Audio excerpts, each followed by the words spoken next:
Well, hello, world. Welcome back to Golf Subpar with Colt, Knost, and Drew Stoltz. And Sleaze, we're recording this Sunday evening. It's a rather difficult Sunday evening. Not only do I have to be up at 3 a.m. for a 3:30 pickup for the airport, which is so kind of you to offer to drive me. I got you. If I'm not there by 3:30, just wait longer. I'll be there. Trust me. So very nice. I'm heading to the Latin American Amateur in the morning down in Panama. Very excited to cover that event once again. But before we get to the golf, let's just rip the Band-Aid, get this shit out of the way. Another year, another just absolute disaster for the Dallas Cowboys. I mean, I was so pumped. I was actually so confident going in. Everybody's like, are you nervous? I'm like, no, I think we're going to absolutely destroy these guys. Like, their defense sucks. They're very inexperienced, and they just ran the ball down our throat. Once again, the defense couldn't stop anybody. I don't know what the hell happened since the start of the year. We had the best defense in the NFL, and then they just gave up 1,000 points to the Green Bay Packers.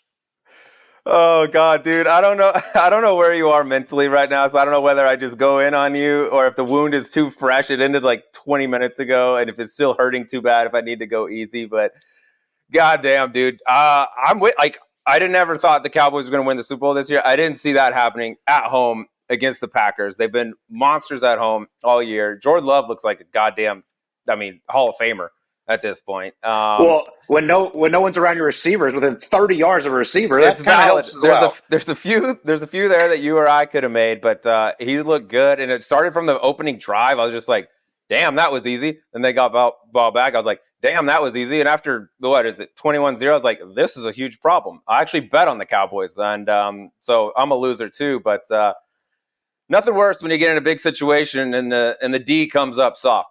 You know what I mean? Yeah, so the soft D, we've all been there. No one likes it. And it's worse when it's on national TV. As a guy, Colt, who's had his team, the team that he bleeds for, the team that he dies for, embarrassed on national television, I can tell you it's not fun. However, I will say this. Would you have rather this, which was pretty much a complete beatdown, and you knew probably from after when they started the second half that this was probably done, or would you rather have had to be close and Mike McCarthy ends up doing something stupid and you lose that way? I would Georgia game hurt, but I was like, they're better. We suck. We're never going to beat that team. That would have hurt me if we'd have lost like a close one. Hurt me more. Yeah, I mean, I would have liked to have had a chance. I mean, definitely coming down the stretch. I mean, that fucking getting blown out sucks. I mean, that thing was over in the first half, it felt like. I mean, we got lucky to score a touchdown there at the end of the first half. Should have called false start. We'd had to kick a field goal. But disaster. I would have to think they're going to move on from Mike McCarthy. He's gone 12-5, 3 seasons in a row, but just can't get it done in the playoffs. And then you got a fellow by the name of Bill Belichick just sitting out there wondering where he's going to go. Well, people are talking like if the Cowboys happen to lose, could he come here? And everybody's like, well, they're not going to lose. They're going to beat the Packers. They might lose to the Niners in the NFC Championship game. We'll throw that all out the window. I wouldn't be surprised to see in the morning if Jerry Jones decides to fire Mike McCarthy, and Bill Belichick will be on the phone very quickly. I don't got a dog in the fight. I don't really care. I think it's time to be done. There's a difference between like what Belichick did in New England. They got they have very little talent. Or Mike Vrabel in Tennessee. They got some, but it's not great. And he's been, awesome in years past. But it's like, dude, this roster is like one of the most talented in the NFL. And they do it during the regular season. And then it gets to playoff time. It's just the same shit every single year. I don't know how you do it. It'd be tough, but I feel for you. I could rub it in worse. I'm not going to because I've been there, but it sucks. I know the feeling. But you die for your squad. I respect it. I don't jump ship. I'm a Dallas Cowboy fan. Always will be. I had very low expectations going into this year, and then they were looking pretty good. Dak had the best season of his career, and then he goes out and the first interception could have called probably pass interference, defensive holding, whatever. The pick six was just disgusting. I'm like, what the hell was that? Like, you're supposed to be an elite quarterback.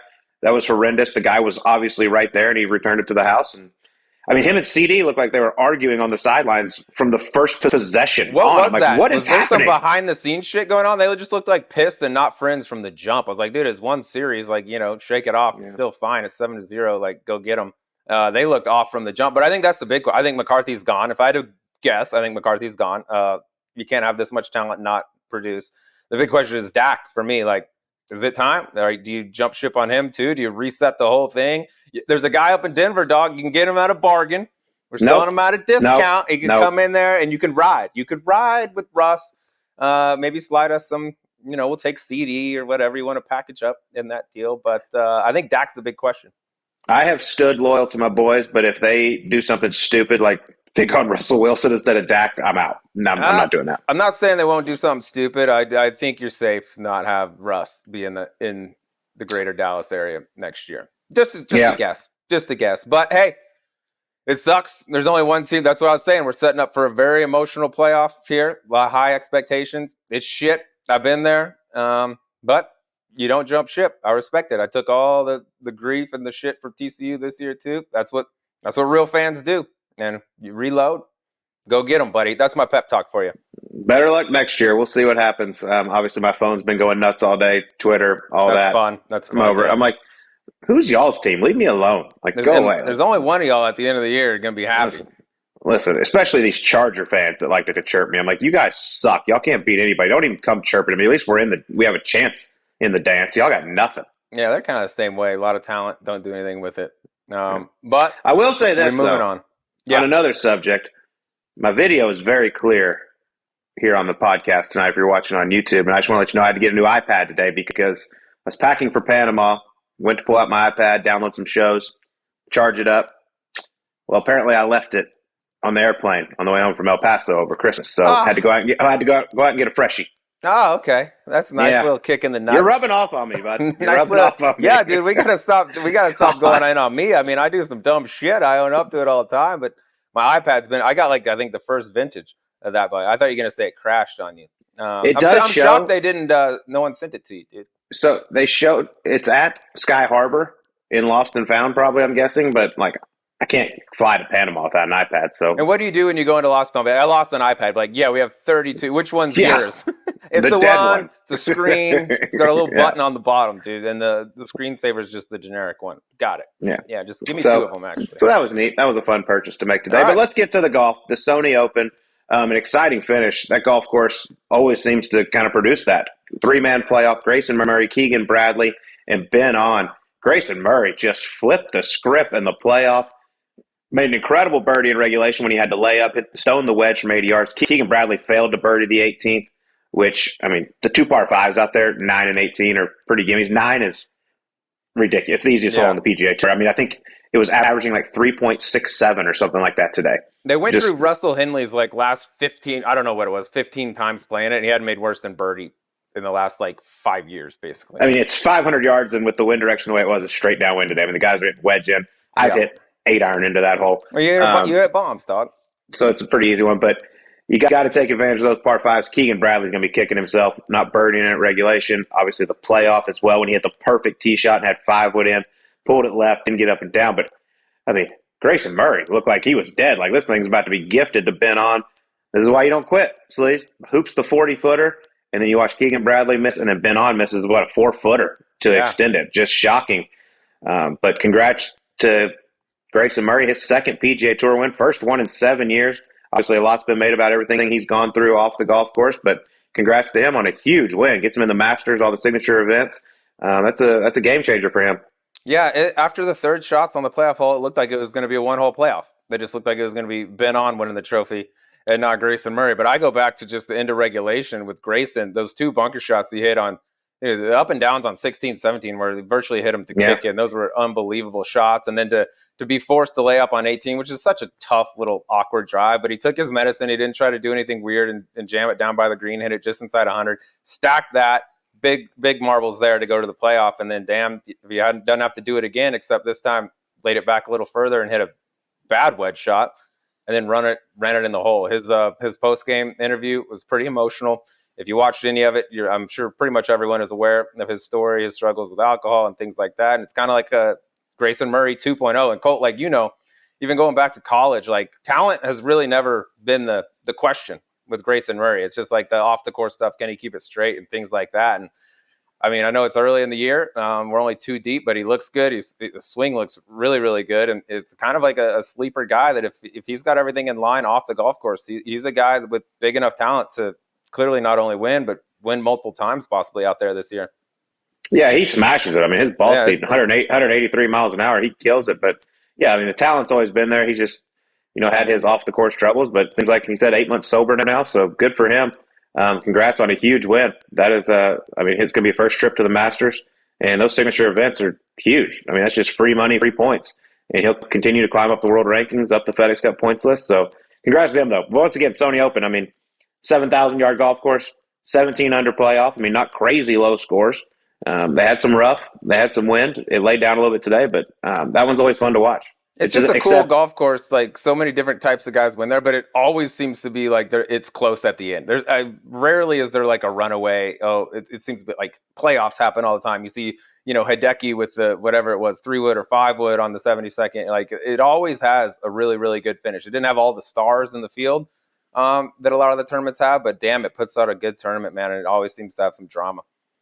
Do you want to get to Ches Reavie now, or do you want to wait till the gambling segment?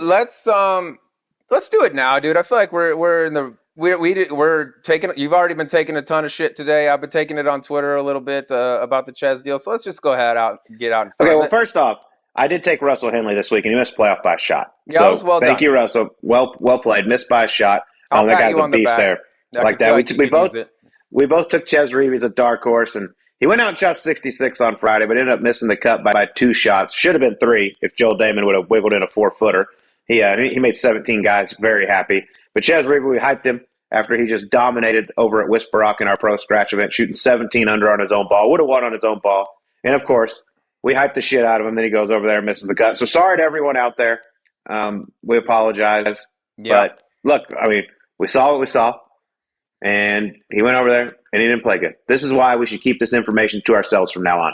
I'm starting to think that nothing that happens at Whisper Rock matters anymore. Although Ches like one of the few guys, like I said last time, when I've seen this in years past and just crazy good golf for a few days leading up to him leaving to a golf tournament, like it's tended to carry over into the golf tournament. But quickly were we informed that it, in fact, did not carry over. And it was, by the way, freezing cold, tipped out, tough golf course at Whisper Rock. And then it didn't translate. So we'll eat the shit on that. Sorry, we try to give you a little inside scoop. Apologies to everyone that bet Ches. And we may have to reassess what we see behind the scenes. Doesn't always work out. No. So I put a little picture out there of you and I from Media Day out at the WM Phoenix Open. Fantastic black and white picture. We look gorgeous. It was extremely sexual. Borderline not suitable for work, that picture. Apologies if you opened that at work. But I did say, best caption, wins a playing lesson with you. Yep. Or some Birdie Juice merch, which my wonderful wife, Natalie, chimed in. And she wants to know if she won. And since I actually am the one that put it out there and I get to decide, I decided that she did win and you have to take her to play golf. You know what? For her, by God, I'll do it. A couple hours alone with Natalie, really peeling back the layers. I feel like we can make a lot of progress in that. I'm more of a sports psychologist coach than I am an X's and O's, technical guy like that. And I feel like Natalie, there's a lot to be learned in a couple hours, my girl. So yeah, tell her to just text me or FaceTime me. Better yet, I'm more of a visual guy. Have her FaceTime me, and perfect. We'll get the details together. Do you have a winner though? Because they were flooding in, by the way, and I was only looking every so often, but they would come in like crazy. Did you, in fact, pick a real winner? I'm going to pick a winner tonight. We're going to send some Birdie Juice merch out. I'm going to go through them since I don't need to really break down any cowboy film or anything like that. I got plenty of time on my hands before my 3:30 pickup in the morning. But yes, I will pick a winner. We'll DM you or send you a message on Instagram or Twitter and get you some Birdie Juice merch. But that was a lot of fun. There were some good ones. There were some inappropriate ones, but a lot of good ones as well. Of course. We'll make a point to do that more often throughout the year. We'll try to get some good stuff out there, give away, do some free giveaways and things like that. But props to everyone. Thank you for participating in that. And we got some nice black and whites from that thing, dude. It's amazing how much better everyone looks in black and white. From now on, I might make this show black and white. Okay, perfect. You know what I mean? That should be good. Throwback show, yeah. All right, well, let's get to our guest this week. One of the greatest college golf coaches there's ever been, that there currently is, down at the University of Texas. They keep saying Texas football is back. Well, golf has been back. Coach Fields has done an absolutely incredible job down there in Austin. Coached the likes of Scotty Scheffler, Jordan Spieth, Bo Hostler, and we've learned his sneaky MVP, Cody Gribble. Thanks to him for coming to the University of Texas. He apparently changed the program around, but this was a lot of fun. They're going to be the host of the NCAA Championships out in San Diego the next few years. He's in the process of getting the College World Golf Championships Foundation together, but a lot of cool stories from Coach Fields. Let's get to it. Here's John Fields on Subpar. All right, our guest today, has built one of the most successful programs in all of college golf. He's been coaching in the college game since 1988. He's won 2 national titles, 3-time college coach of the year. And without him, guys like Jordan Spieth and Scotty Scheffler would be scrubbing hooks at their local Muni. University of Texas men's golf coach, John Fields. How we doing, Coach? I'm doing great. Thank you for having me on, Colt and Drew. I'm so excited to be on Golf Subpar. This is so awesome, and I enjoy listening to you guys all the time. Well, we appreciate it very much, and congrats on all the success you've had at your incredible career. Coming up on 40 years in the college coaching game. Can you believe that? No.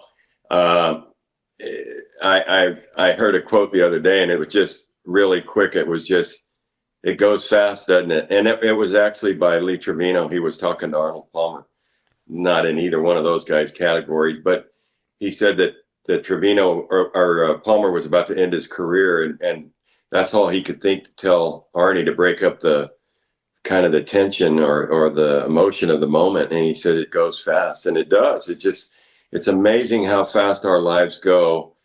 But we've had a lot of wonderful things happen, and over the last, I don't know, 15 years, post Cody Gribble is really the one that changed it all for us. But long story short, it has gone extremely quick. Hold on, I gotta go back to the Cody Gribble. I thought there was another guy that changed the program, but because I know Cody Gribble very well. Obviously, a winner on the PGA Tour. What did he do to change things? Well, as you know, Colt, being a Dallas guy, he was, in my opinion, when we got Cody Gribble to come to Texas, we were still a little bit in flux. The time frame 2005, 6, 7, 8. Prior to him arriving had been substantially difficult. We had built a golf course and opened our golf course, UT Golf Club, in 2003. But the years preceding that, 2001, 2002, I kind of took my eye off the golf ball, that being the program, because I was worried more about that golf course than I was about recruiting. And not to say that we didn't have great kids, we did, but we weren't at the level in that 2005, 6, 7, 8 time frame. There was a lot of reasons for it. And really, it was a time when DeLoss Dodds, my boss, had he wanted to make a change, he certainly could have done that. But the blessing for me and my wife, Pearl, was that Mac Brown's program at that time, 2005 National Championship, and then 2009 appearance in the National Championship. Rick Barnes, our basketball coach, was in the middle of a huge run and had just come off the Final Four in 2005. And Augie Garrido had won a couple national championships in baseball. And so DeLoss just was like, nah, let's not worry about golf right now. So anyway, I kind of survived that moment. But when Cody Gribble came, he was not only a great golfer, he was a great person. And he was the right guy at the right time for us, because he was also as great a recruiter as I've ever been around. Rick Barnes told me a long time ago, your players are either your best recruiters or they're not. And there's really no in between. And so when he came, that just changed everything. He was a man's man. People like to be around Cody. That helped us get Jordan Spieth. Jordan Spieth helped us get Doug Gim and Scotty Scheffler. Scotty Scheffler and Doug Gim helped us get Bo Hostler and Gavin Hall. Gavin Hall and Bo Hostler helped us get the Cootie brothers and Cole Hammer, and it's been pretty wonderful ever since. But the family tree, or the success tree, kind of started with Cody Gribble. Shout out Cody Gribble. Shout out. I didn't know it was going to be a complimentary story to Cody Gribble there, but I love that. That's awesome to hear. Don't feel bad about that middle 2000s era either, Coach. Feels that was a TCU SMU era down there in Texas. You could have you had your hands tied. You're up against monsters. You know what I mean? I want to go back in time, though, a little, because we're going to get a ton of your coaching stuff. But you had a stint playing. You graduate from the University of Mexico, and then you go, I believe, play over in Europe for a year or so. Tell us a little bit about Coach John Fields, the player.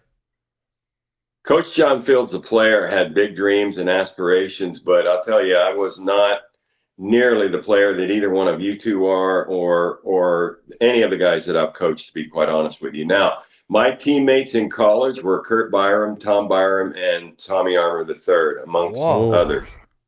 And Tom Byram became a great player while in college. Kurt Byram is probably the best athlete, other than, well, really was the best athlete I've ever been around. And Tommy Armour III was an unbelievable talent, and I think a throwback to Walter Hagen because he enjoyed life so much, but in the meantime was a great player and super confident. So I was fortunate to be around some seriously good players. I wanted to try my hand. I didn't get my money together quick enough to try to get into the PGA Tour school. So I threw it together, and my wife and I went to La Manga, Spain. I got through the qualifier there. You just went to the final stage at that time in Europe, made it, and then played the entire year of 1983. We played in 27 tournaments in 9 different countries, and we spent way more money than we made. I didn't enjoy it as much as I should have. I was stressing and wanting to be a player. But the one thing that really sticks out to me from my time in Europe was my wife was my caddy, but we were hanging around somewhere in amongst a bunch of caddies, and there was this caddy named Silly Billy. Back then, there was a lot of guys that had nicknames, and Tim Herron's first caddy was Harpo. And I asked him, why do they call him Harpo? And he says, because he doesn't say anything, coach. So anyway, but a lot of the caddies had nicknames. And this Silly Billy, he said, what do you want to do with golf, John? And I'm like, well, I want to be really successful. I want to make a good living and maybe give back to kids someday, maybe give them opportunity that I didn't have. And he said, well, you better be careful because you might just get what you asked for. And it's kind of a philosopher type caddy. You've probably been around some that are like that. But anyway, he was exactly right. I've had success in the game of golf. I've made a pretty good living, and I feel like I'm giving back to kids every day. So here we are. It isn't the way I thought it was going to be, but that was my European tour experience. I was going to say, as a player, none of us really have plan Bs. We always think we're going to make it. We're going to make millions of dollars, travel around the world, win tournaments. Was coaching ever in the picture at all? No, what happened there was after we spent all the money that we made, I had a friend in southern Arizona, in Yuma, Arizona, at a golf course called Desert Hills that was the head pro there, a guy named Roland Radowski. And I was going to work for 6 months and then go back to Europe. I'd made just enough money to be able to go back. And anyway, what happened there was I ended up really enjoying teaching and working in the golf shop. So I decided to get my Class A PGA membership, which was going to take 3 years. And in the meantime, we got pregnant and my golf career essentially was over. But I got it out of my system, which I think a lot of guys in college have to do before they go on to do something else. And that's what happened for me. I got my Class A in the PGA of America in 1987. Dwayne Knight, my coach at New Mexico, took a job at UNLV at about the same time. So I had kept in contact.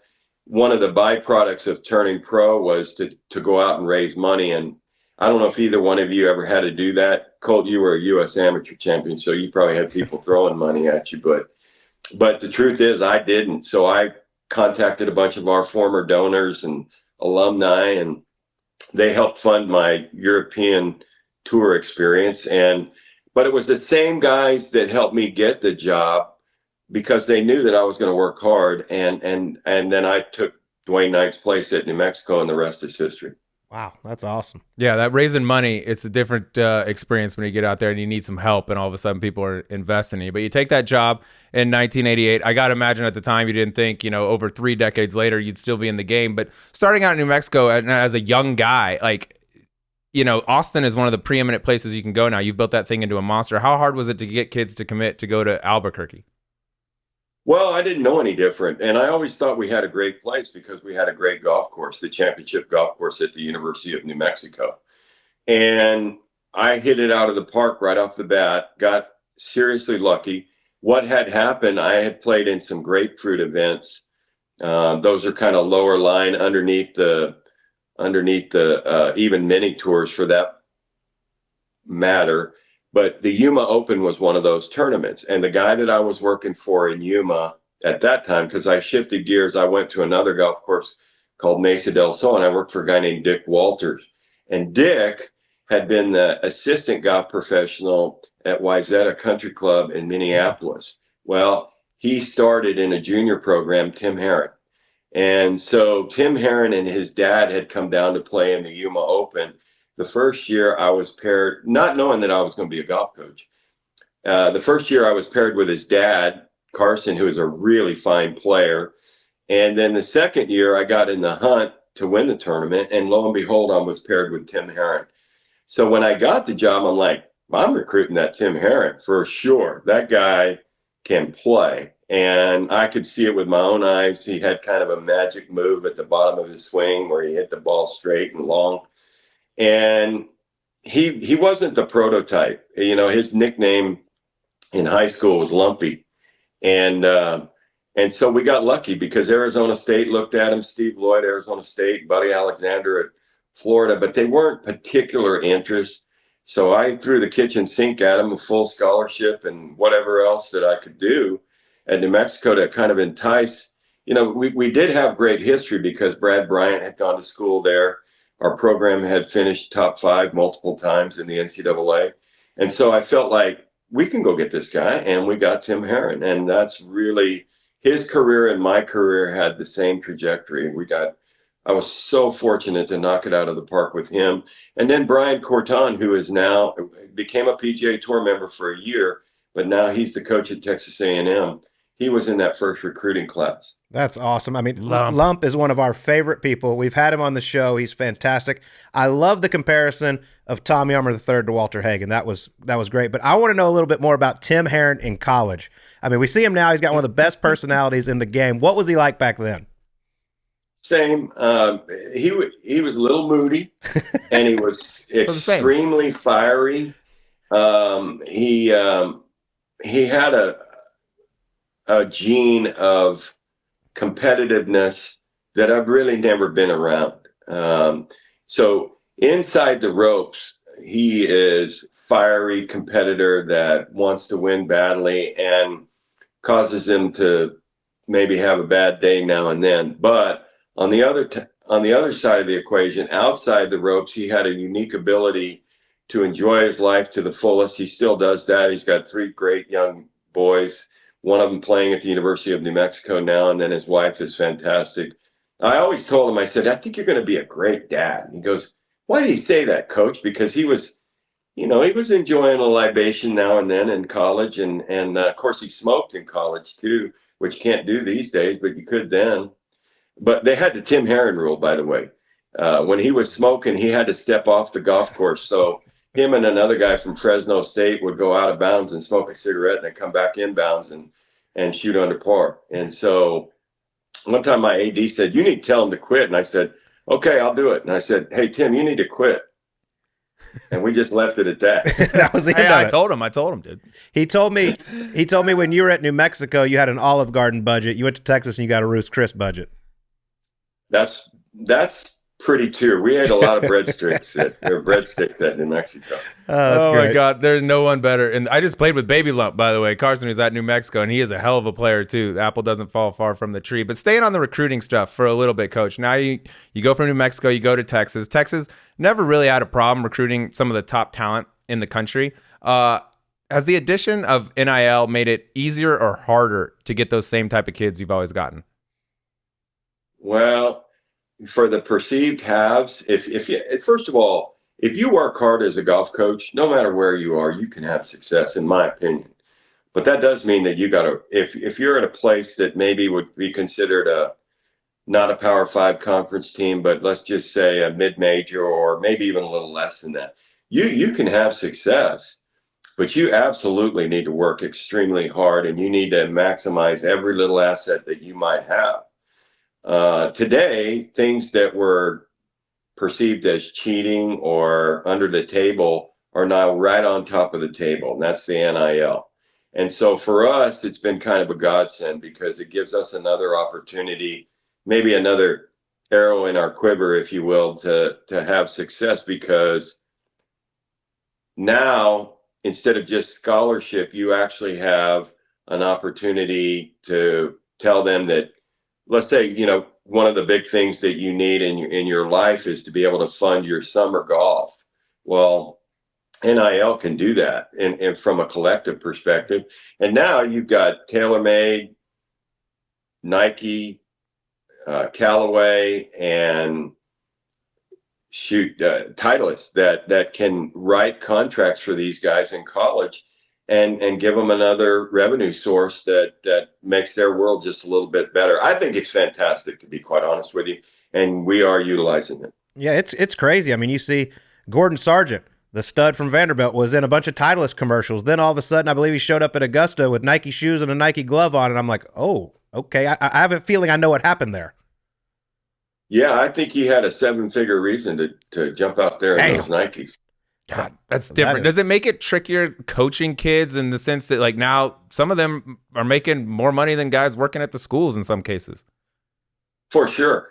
I don't think so, to be quite honest with you. And I've been fortunate because I've been around two of the best players that have ever played at Texas. We had the same thing happen in the 70s with Tom Kite and Ben Crenshaw. But we had Scotty Scheffler and Jordan Spieth.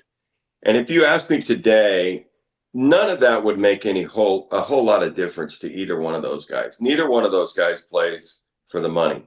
They both play for success. They both play for the competitive aspects of this game. They love the game, but I've seen them in other formats, whether it's on the basketball court and ping pong.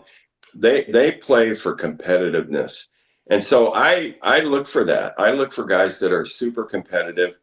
I don't think it's really about the money. It might be for mom and dad because maybe that helps them fund the summer golf, and maybe that helps them not, get into hawk or have to use credit cards and all that stuff. And that's the truth and reality. But one other funny thing about NIL, these guys are having to pay taxes now. Yeah. Things they never had to do before. It's like, what is this in the mail from the IRS? Oh my God, I got to pay $10,000, $15,000, $20,000 in taxes. Yeah, that's what happens when you make money. That is exactly right. Can I ask right. a real quick question about that? Is there anyone at the University of Texas or other schools like coaching kids on that? Because some kid, a lineman, gets 50 grand to show up and play football. Like, oh my God, I got 50 grand. I got a pretty good idea what I'd do with 50 grand when I was 20 years old and it wasn't pay taxes. Do people coach them on how to handle this? I think that's another one of the blessings that is pertinent to collegiate athletics right now, is that you basically coach these guys, let's say 10 years ago, and there's crash and burns. I won't use any names, but normally it was these great running backs or great quarterbacks that would have made a tremendous amount of money coming out of college, but had not been coached in any way, which meant that not only might they invest in bad ventures, they might also actually have people take advantage of them. And those people are out there. They're predators. But today, the way our Texas One Fund is set up, and there is so much education for these guys. And when it comes to their own money, they actually, rather than fall asleep in class, they're actually attentive and listening. Even an inner city kid understands that there's a better way to do this because there's been so many crash and burns. To answer your question, Drew, absolutely, the University of Texas and our competitors out there are doing a way better job and an incredible job at educating these kids about their monies. That's great to hear, because that is definitely a concern. All right, some big news here from Subpar. We have officially launched our own YouTube page. Make sure to subscribe at golf_subpar on YouTube. Check out this week's video. Subscribe, do all the stuff. Colt, we got some cool behind-the-scenes stuff coming, and give you a little outside look at some of the stuff outside the studio. So please please subscribe. You're the best listeners in the game. We love you. Back to the show. Well, you mentioned Scotty Scheffler, Jordan Spieth. We obviously know those were can't-miss guys. They were going to go through college, get on the PGA Tour, and dominate. But some of the people you've coached, Parker Pearson Coody, David Gossett, Brad Elder, who I knew from growing up in Dallas, was an absolute stud, Cole Hammer, Bo Hostler, Matt Rosenfeld, another one. Is there one of the players you coached that maybe you're surprised didn't have the success at the pro level? Well, I don't think you're ever surprised. The first thing that I look at from my perspective, it is kind of like what a doctor looks at. It's called the Hippocratic Oath, which is to do no harm. Because we are blessed with some of these great competitors, great players, we've worked really hard to create an environment that might attract them to come to the University of Texas. So I don't want to do any harm. I let's just start with that, like a baseline. But I also recognize for sure how difficult it is to make a living on the PGA Tour. And that being said, I recognize that not everybody's going to make it. So I counsel them all the time to just be great people and to work really hard. And if you do those two things, people are going to want to help you in your lifetime. And if you treat people good and you work hard, chances are you're going to have success. Now, you need to live a nice life and not tear your own body down. But the bottom line is that not everybody's going to make it. I think some people are going to have success from time to time, and then maybe it goes away for other reasons. One great teacher, Rob Akins, who's in Memphis, Tennessee, who worked with David Toms and worked with David Gossett. He was having dinner with our team. This is, golly, probably 18 years ago, somewhere in that neighborhood. And he was looking at the guys. We had a good team, and we're sitting there having a really nice dinner. And he said, let me tell you something. You guys with this birthday, meaning, whatever the birthday was going to be, like whenever they were born, maybe in the mid 80s or whatever at that time. He said, there's only two guys with this birthday that are going to make a living and actually have a career out on the PGA Tour. And that's from one of the best teachers in the world. And meaning you need to work hard, get your degree, go to school, treat people right, take care of things, work hard, and you'll have a good life. Maybe in golf, most likely not. Mm-hmm. Yeah, that's an interesting way to put it. It's not like Scotty, Jordan, those guys seem like slam dunks, and they turned out to be slam dunks, but you just never know because there's a list of names that were just like those guys coming out of junior golf that didn't make it. Let me ask you this question, because Colt just mentioned tons of the studs that you've had go to the University of Texas. Can you think of one kid during your career at Texas that you really wanted bad? You thought you had him, and he ended up not coming to Texas. One that stings. For sure. and it happened twice. So that was Hunter Mahan. Yeah.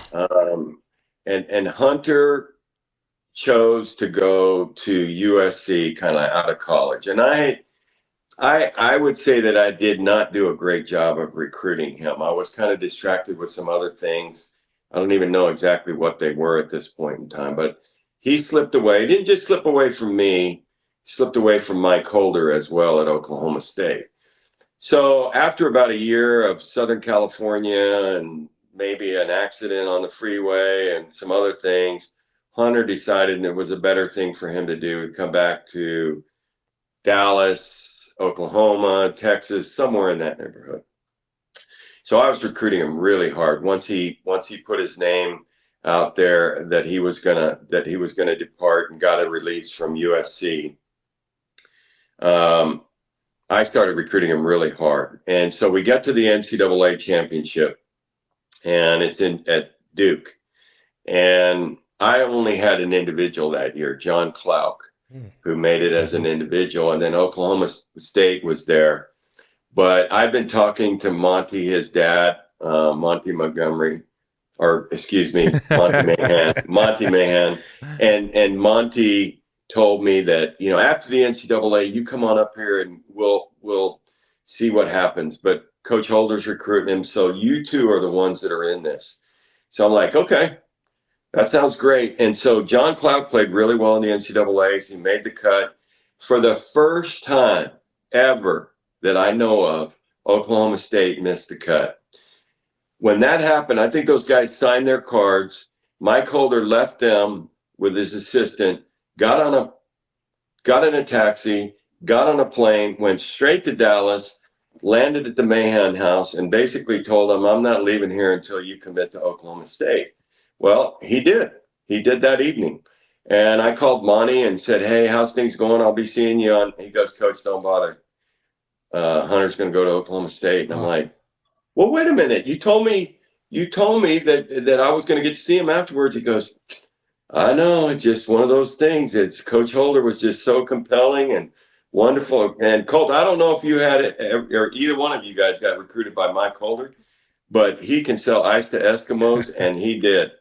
I was always terrified of him. I'm with you. I did not get I recruited still by am. him, but I actually ran into him at Ari out in Las Vegas a few years ago, and we played some blackjack late into the evening. He absolutely loves to compete, and Mike Holder, I have tremendous respect for him, and I really appreciate him as a college golf coach.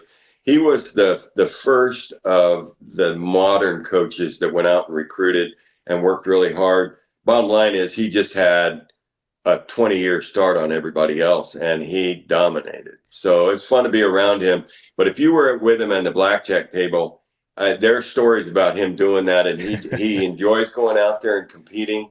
And that's what he does for fun. It was a lot of fun to sit down and talk with him. I've never got to really have a conversation with him until then, but it was great. You mentioned there was two though. So Hunter Mahan was one. Who was the other guy that got away? Whew. There's been so many. In my business, if you recruit 5 guys, you might get one. The Hunter Mahan thing hurt, but the next one was Casey Wittenberg. Figured that was the name. That one hurt like no other, because we had done such a great job with David Gossett, and I thought Casey, being from Memphis, thought I was in the right shape. So what happens there? Same thing, Oklahoma State, before they put restrictions on the NCAA, Mike Holder had a deal with NetJets, or actually with, was it NetJets or somebody he had a fractional share with. He'd raised a bunch of money. You talk about working hard. That was one of those things he did.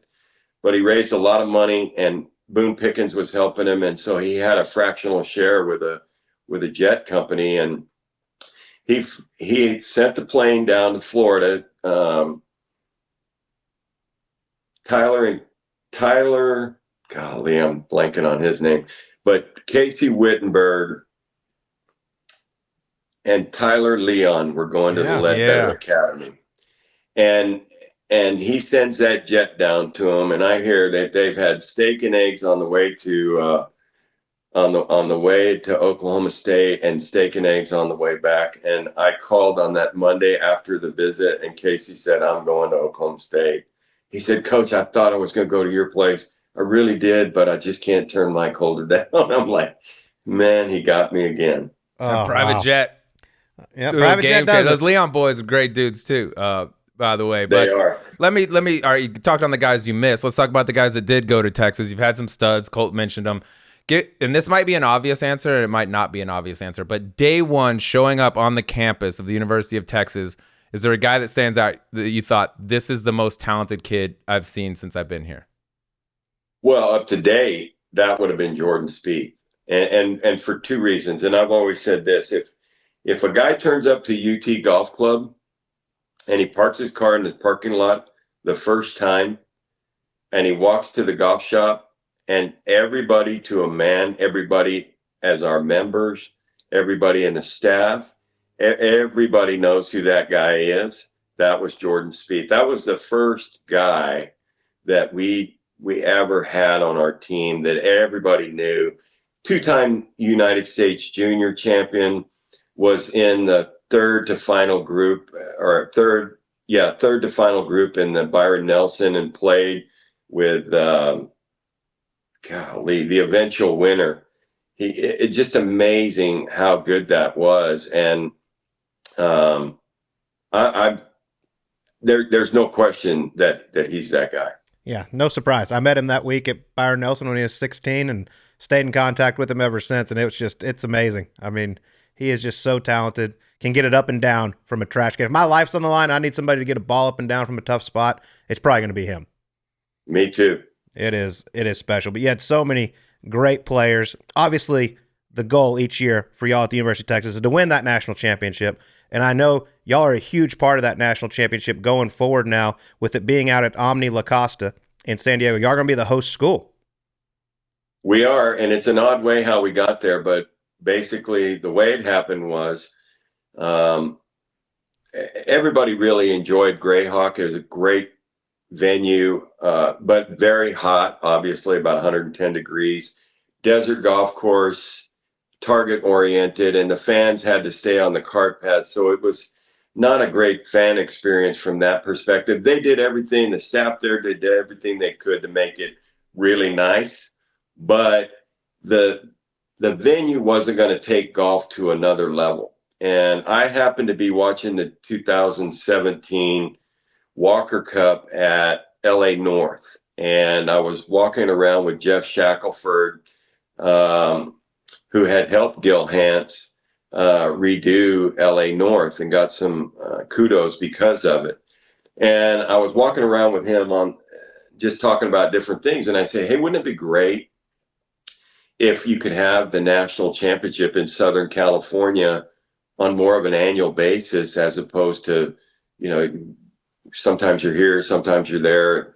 He said, well, yeah, where would you do it? And I said, well, I know the Rollings, they're big donors and alumni at the University of Texas. They're philanthropists. Maybe they would think, because they own Omni La Costa, that was a great place. He goes, yeah, but that's dated. That golf course is dated. You couldn't really have a championship there anymore. They had the Tournament of Champions there for 30 years, and then 6 or 7 world match plays there, but that all ended 2006, 2007. So anyway, I said, what if you had Gil Hance do it? And he said, well, if you did that, maybe it could be a great course. And that's the idea that myself, Mike Holder, and Chris Del Conte, my AD, floated with the Omni team, and Bob and Blake Rolling. They liked the idea. We were going to have San Diego State host it, because the college team has to host the national championship. Like in baseball, in Omaha, Creighton University hosts the national championship there. So anyway, we were going to have San Diego State host it. They said they would do it, but then they found out it was going to be a neutral site, unlike Grayhawk, because, for instance, we played Arizona State for the national championship in 2022. They had played golf there 81 times that year. We had 3 or 4 rounds that year on that golf course. And so anyway, everybody kind of wants a neutral site. And so Del Conte said, well, if San Diego State's not going to host it, we will. So that's how Texas ended up hosting it. And then what I did from there is part of the reason that we wanted to do that, Mike Holder pointed it out. He said there was basically 3 or 4 reasons. One would be the Rollings legacy for college golf. That would be one. 2, you would be able to have iconic shots on the Golf Channel that people could equate to the same venue on an annual basis, and maybe build a real following for men's and women's college golf. Maybe have 10,000 people out there someday watching college golf. 3, you've got the weather, and you've got the ability to now have records that you can compare on an annual basis. And then the final one would be a best practices. I'm sure you guys do something like this with your podcast, because it's become so great. And that is that you do best practices. Okay, that this particular year is over. What did we do well? What didn't we do well? What do we need to add? All those different things. And so the compound effect of that over a 10-year period would be that we could have this extraordinary collegiate event that people are now really drawn to. It's compelling. The match play is compelling. And that we would have a property that would be magnificent. And I believe that's going to happen at Omni La Costa. Yeah, it's going to be great. Obviously, Southern California is perfect for it. But with that, you've helped develop the College World Golf Championship Foundation to help set off some of the costs, because, listen, going to these nice places, it's not cheap for the college programs. No, that's exactly right. I took it to another level, because I knew that the gold standard for a standalone permanent site was the College World Series in Omaha. With that being said, I researched them. We connected with their driving force, which is the College World Series Foundation. It's been in effect since 1950. Nobody even knows that. 73 years. And now they're a revenue sharing partner with the NCAA, which means that they are a very successful entity. So we checked in with them, and then as a result, we developed what's called the College World Golf Championships Foundation. People say, well, why world? Well, If you look at the NCAA Championship today, both men and women, it's a world game.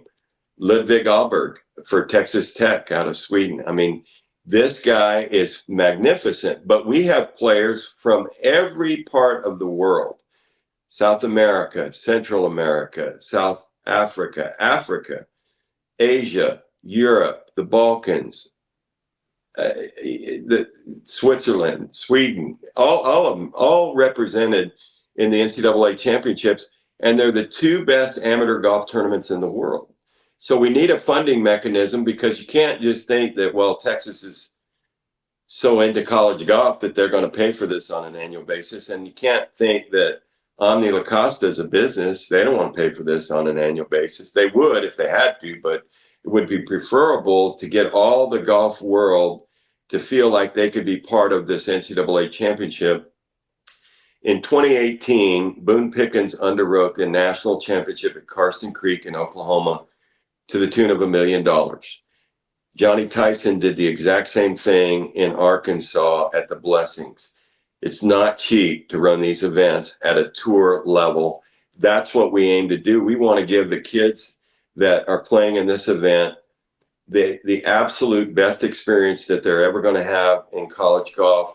And for most part, other than maybe a U.S. amateur, which you won, Colt, this is probably the pinnacle of their golf career. And so we owe it to them to give them the best opportunity to have an unbelievable experience on a great venue. That's fantastic. So for people listening, can they, if they want to get involved and chip in, can they do that? Where do they go to do that? Well, right now they can connect with me. We're a brand new entity, so we're establishing our website. But I would tell you this, it's called the College World Golf Championships Foundation, Inc. Within a month, we'll have a website. Within that month, we'll start organizing. But if you want to get to John Fields, you can. All you got to do is go to texasgolf.com or texassports.com, and you can get to me with my email and just say, hey, I want to help college golf. But we're going to get out and get people excited. I've already talked to a lot of tour players. They're excited about it. I think the unique aspect of our sport is that people do want to give back. And I think we're positioned in a nice way. Colt, you and I talked about this. You have the Ryder Cup, you have the Solheim Cup, you have the Walker Cup, you have the Curtis Cup for women, and then you have the President's Cup. But we're the only other major match play event that I know of.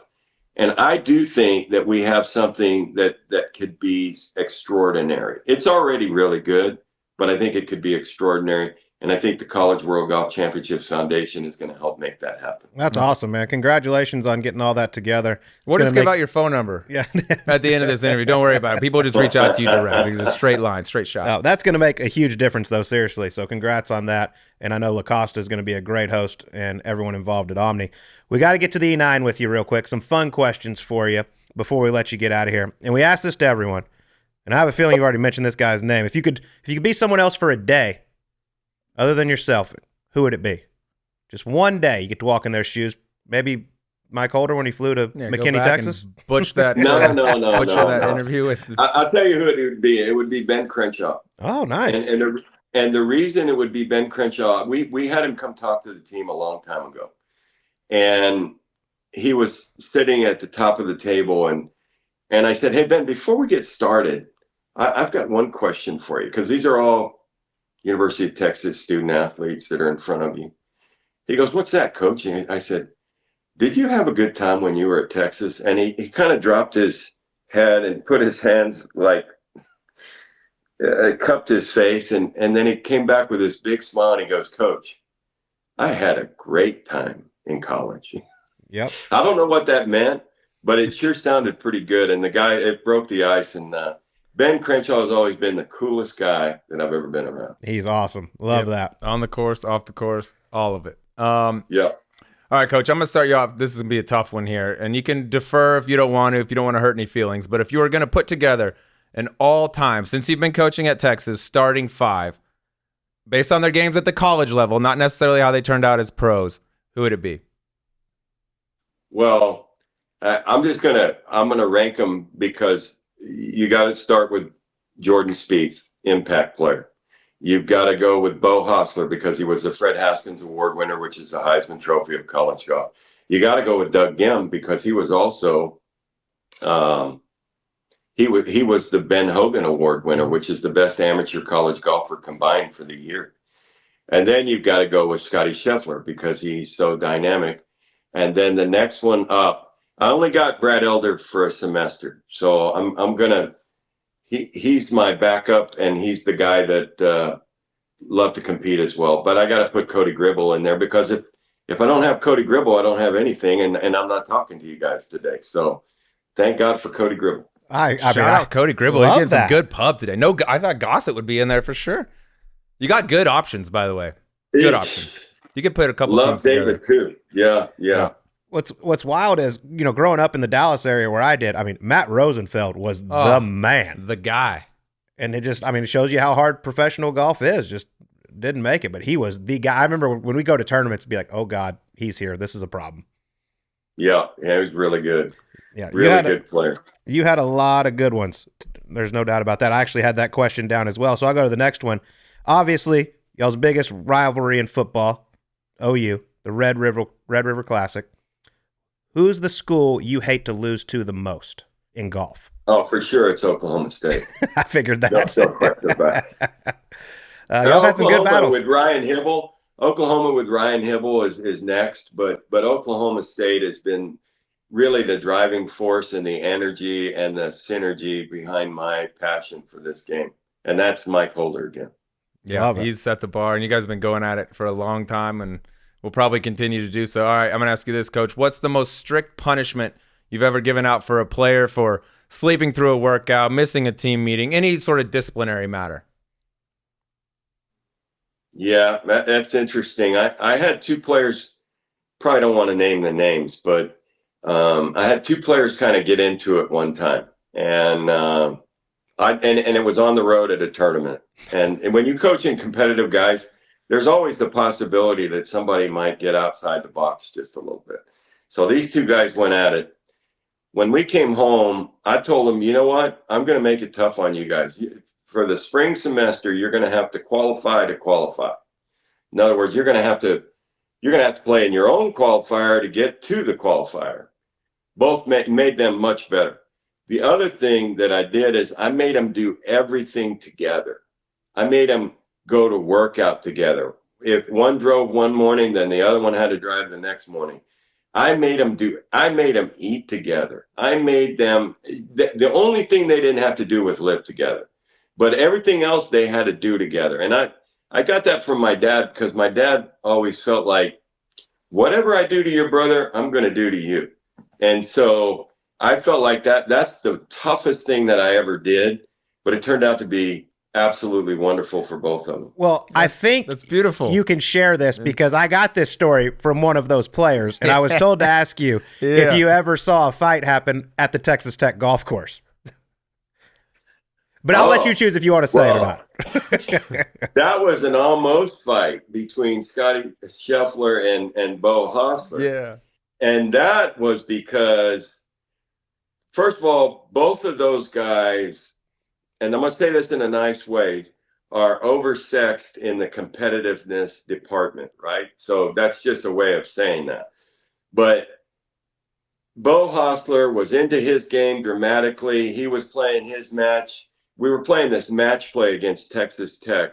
And Scotty Scheffler, there's nothing worse on this planet for him than to lose to anybody in anything.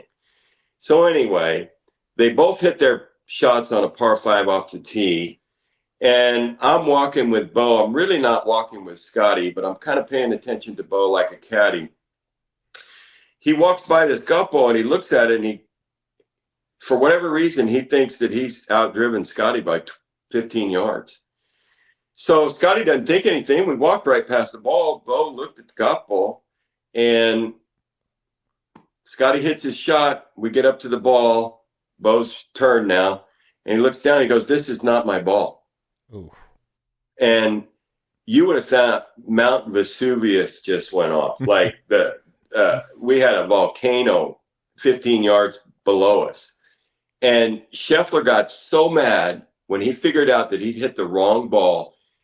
He ran up to the green, 260 yards on a dead sprint, picked up the ball, ran back, threw it at Bo's feet. Bo goes ahead and hits the right shot. Then Scotty has lost the hole now. And that he just lost a hole. But it's killing him. And so now they're jawing against each other on the way up. And finally, on the next hole on the par 3, I told Bo, I said, we are not going another step further until you apologize to Scotty for that. What do I got to apologize to him for? He's the one that hit the wrong ball. And I'm like, because of the way you walked up to that ball and recognized that it wasn't your ball, but it was. You made a mistake. And it caused him to make a mistake. Say you're sorry. So Scotty's like walking by, he goes, I'm sorry, like that. And then we went on.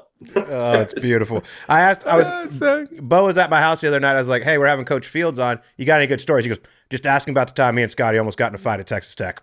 Oh, my God. Perfect. But I'll tell you what, those are two warriors. You want to have those guys playing for you, I promise. Oh, you think? Which leads perfectly into my next question. Who wins in a fight between Bo Hostler and Scotty Scheffler? No, I'm kidding. You don't have to answer that one, Coach. That's a battle of the Titans. They're both 6'3". Big boys. But I would say at that time, Scotty Scheffler was the athlete. So I wouldn't want any part of Scotty Scheffler. Bo's leaned up nice. He's at a nice fighting weight right now. He is looking fantastic, and I'm praying and visioning for a great year for him. Yeah, he is very dapper. All right, I'll give my next real one. What do you dread hearing more? The Boomer Sooner fight song or the dad of a junior golfer coming up to you telling you why you should recruit his kid? Boomer Sooner. That's shocking to me, actually. I bet you hear the other one more often, though. All the time. Yeah. Hey, Coach, got to take a look at my kid. All right. Correct. Making 80 already. My last one, I'm going to need you to help me with this because I just thought of it because we went over a few of my questions during that. But early on, probably 2003 or 4, you had a really good player that was a little bit of a bigger boy at Texas. Can you remember? Can you help me with that name? It just came to me. He was a stud. Are we talking about Jonathan Vegas? Yeah, that was what I was thinking. It wasn't Johnny Vegas. He was the guy you beat in the semifinals at the U.S. Amateur and broke our hearts. Easy match that was. No, it was before that because I was a freshman in 2003. God, it's going to drive me nuts. And he was a thicker guy. Had a funny golf swing. Jason Hartwick? Yes, Hartwick. Jason Hartwick. That is it. That guy was really good, by the way. All right, we're going to go Jason Hartwick and Lumpy have an Olive Garden breadstick eating competition. Who could take down more?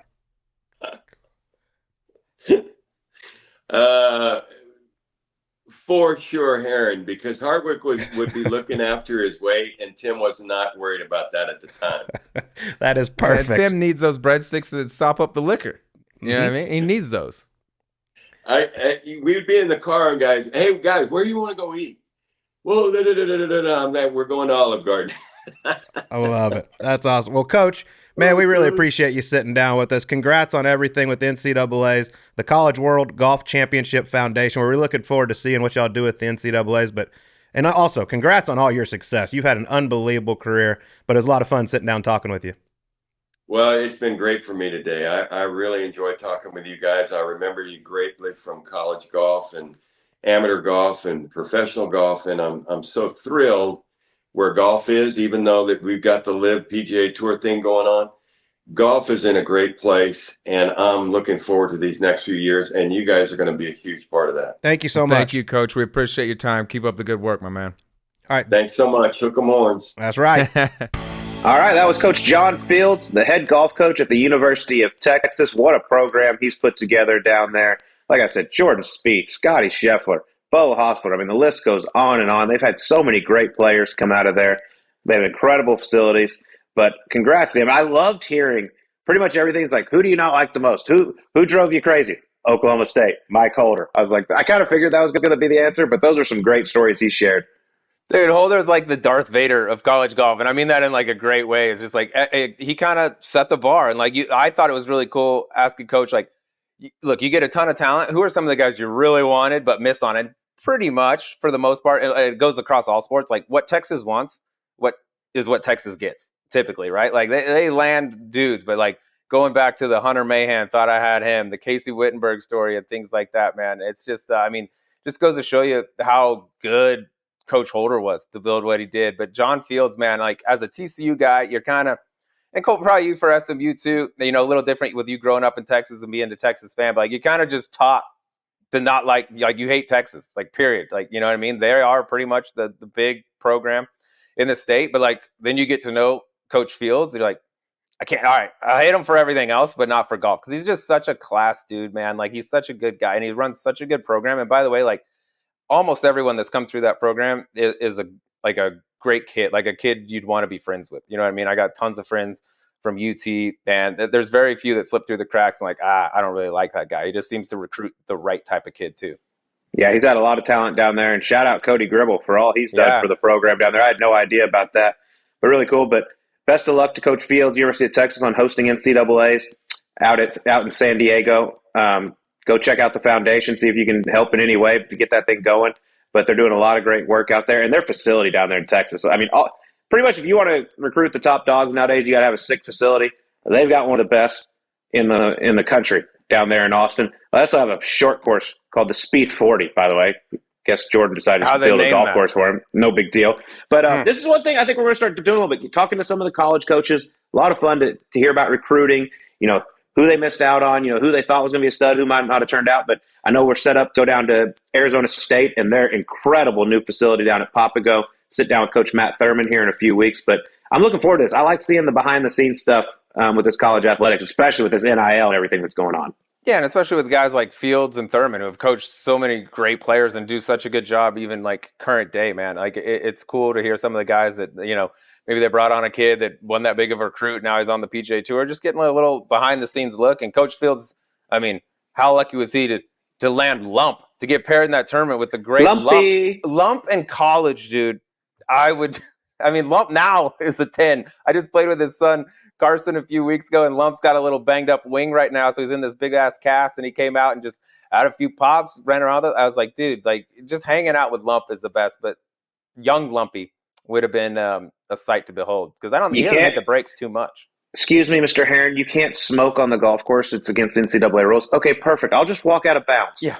I'm in this dude's backyard. So yeah, what do you want to do? Fine. And then coach is like, yeah, you got to tell him to stop smoking. I'm like, what'd you do?